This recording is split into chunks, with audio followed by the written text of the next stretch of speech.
All right, here we go. So we're in the saddle here and pushing our way here along Turkey Lake. You can see this beautiful embankment. Again, you can see kind of the expanse of Turkey Lake here. It's not a particularly big lake, but certainly kind of pretty with the scenery. Again, we're in a fairly remote area here. So the grade is not going to be particularly well traveled. You can see by the vegetation that's kind of growing up alongside the grade.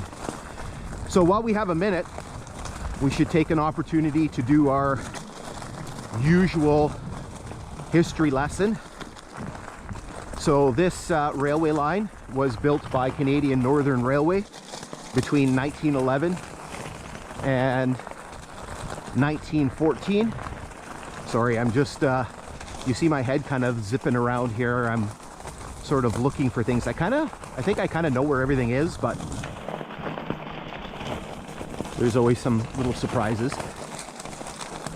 So this line was going to be one of the final pieces in Canadian Northern's transcontinental ambitions. So Canadian Northern had got their start back in the mid-1890s in Manitoba.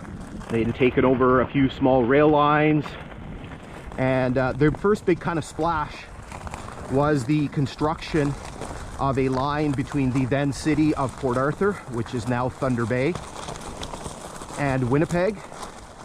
Sorry, we have to stop here. You can see all of the sorry, I keep interrupting myself here. You can see all of the raspberries that are growing up, and these ones are actually nice and big and red.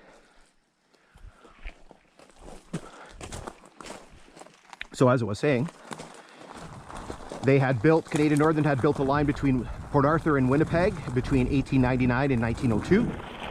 And once they completed that, they began building all kinds of railway lines throughout the prairies. And then they also started building north from the city of Toronto. They had acquired some railway charters and eventually reached up into the Sudbury area. Now, Canadian Northern eventually realized that in order for their company to be viable, they would have to have a transcontinental line.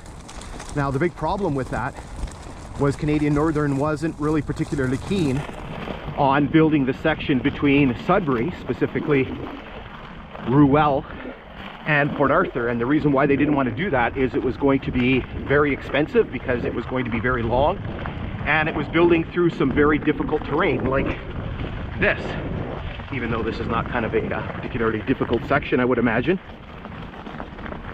Anyway, so they did try to get a running rights agreement with Canadian Pacific Railway.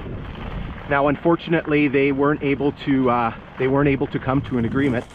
Sorry, interrupt myself here. So this is there's a culvert here.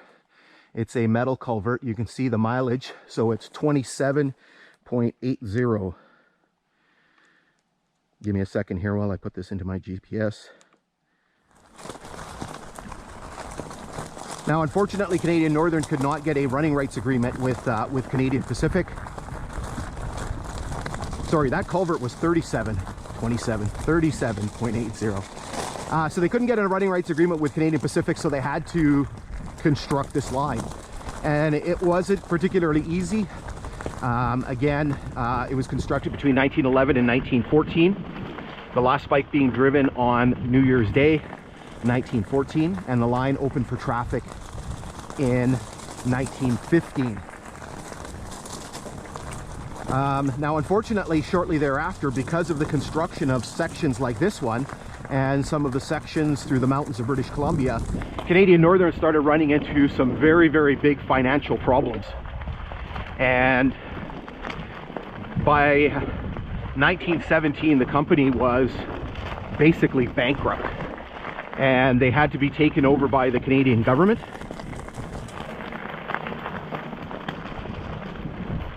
And the year later, in 1918, Canadian Northern was forced to amalgamate, merge, whatever you want to call it, with a bunch of other bankrupt Canadian government owned lines known as the Canadian Government Railways, and that merger formed Canadian National Railways. And so in 1923, when the process of nationalization was completed, the name of this line changed to the, here comes Luna, to the Canadian National Railways Long Lac Subdivision. It was originally the Canadian Northern Railway Long Lake Subdivision. And then a couple of years later, in 1925, the name of the line changed again. The railway company built something called the Nikita Cutoff, which sort of relegated this line to sort of secondary status. And the name of the line changed again. It became known as the Canadian National Railways Kinghorn Subdivision, and it remained as such, and included a 1960 merger with the more westerly Dorian Subdivision, and the whole line became known as the Kinghorn Subdivision. And that remained up until 2005, when Canadian National decided to discontinue service on this line, and they began pulling up the rails in 2008, and that process was completed by 2010. Okay, so what we're going to do is we're going to continue pushing along. I believe we have a rock culvert up here somewhere that we're going to try to look for.